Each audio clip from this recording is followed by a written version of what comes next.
শত ব্যস্ততার মধ্যেও সবসময় চেষ্টা করবেন নিজেকে একটু সময় দেওয়ার জন্য। দেখবেন মনটা ফ্রেশ হয়ে যাবে। কারণ আমাদের নিজের কাজের ব্যস্ততা থাকবে এবং প্রফেশনালি আমরা যে কাজ করি সেটার জন্য আমাদের সময় দিতে হবে।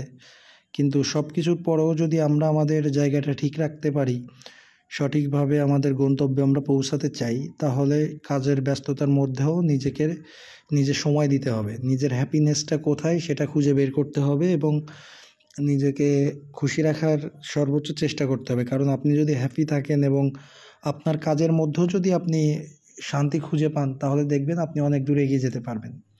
কিন্তু যদি আপনার কাজকে আপনি ভালো নাও আসতে পারেন এবং নিজের জন্য যদি নিজেকে সময় বের করে না দেন, তাহলে কিন্তু আপনি কখনো আপনার কাঙ্ক্ষিত লক্ষ্যে পৌঁছাতে পারবেন না।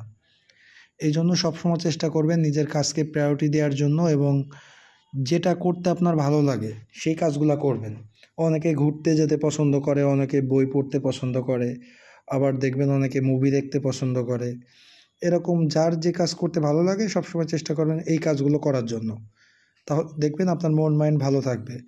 অনেকে আছে যেমন ফটো তুলতে পছন্দ করেন, অনেকে ভিডিও করতে পছন্দ করেন, কিন্তু আমার নর্মালি ঘুরতে ভালো লাগে এবং বাইরের দৃশ্যগুলা ক্যামেরা বন্দি করতে ভালো লাগে। সবসময় চেষ্টা করি যতটুকু সম্ভব হয়, এটা আমি সবসময় করার চেষ্টা করি। কিন্তু জানি না যে আসলে নিজেদের এতটা ব্যস্ত থাকার পরেও এটা সবসময় পসিবল হয়ে ওঠে না। তারপরেও চেষ্টা করি যে যতটুকু সম্ভব হয় নিজেকে একটু সময় দেওয়ার চেষ্টা করি কাজের মধ্যেও। তারপরে আবার একটু চেষ্টা করি যে ফটো তোলার জন্য বা একটু ভিডিও তোলার জন্য। যেহেতু ফেসবুকে আছি, ফেসবুকে ভিডিও পোস্ট করি বা ছবি পোস্ট করি, তো এই জন্য এই জিনিসগুলো সবসময় করে ওঠা আসলে এভাবে হয়ে ওঠে না। তারপরেও যতটুকু সম্ভব হয় সেটা চেষ্টা করি যে যেভাবে সম্ভব হয় এটা করার জন্য। এখন জানি না যে নিজেকে কতটা সময় দিতে পারি, কিন্তু যতটাই ব্যস্ত থাকি না কেন এই ব্যস্ততার মধ্যেও নিজেকে সময় দেওয়াটা সবথেকে বেশি গুরুত্বপূর্ণ আমি মনে করি। এবং সবসময় আসলে এভাবে সময় দেওয়া হয়ে ওঠে না। তারপরও চেষ্টা করি যে নিজেকে যতটুকু সম্ভব হয়, যে মানুষের কাজ থাকবে, ব্যস্ততা থাকবে, তো এই সব কিছুকে যদি আমি ওভারকাম করতে পারি, নিজের জন্য সময় বের করতে পারি, এটাই হচ্ছে সবথেকে বড় প্রাপ্তি।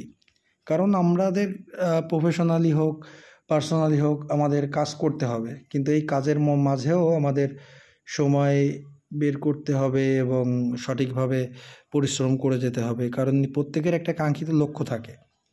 এই লক্ষ্যে যদি আমরা পৌঁছাতে চাই, তাহলে অবশ্যই আমাদের চেষ্টা করতে হবে নিজের কাজকে ভালোবাসার জন্য এবং নিজের প্রফেশনালি যে কাজ থাকবে এটাকে দেখার জন্য। সব কিছু যদি আমরা ঠিক রেখে সামনের দিকে এগিয়ে যেতে পারি, তাহলে আমার মনে হয় আমরা এখান থেকে অনেক দূরে যেতে পারবো।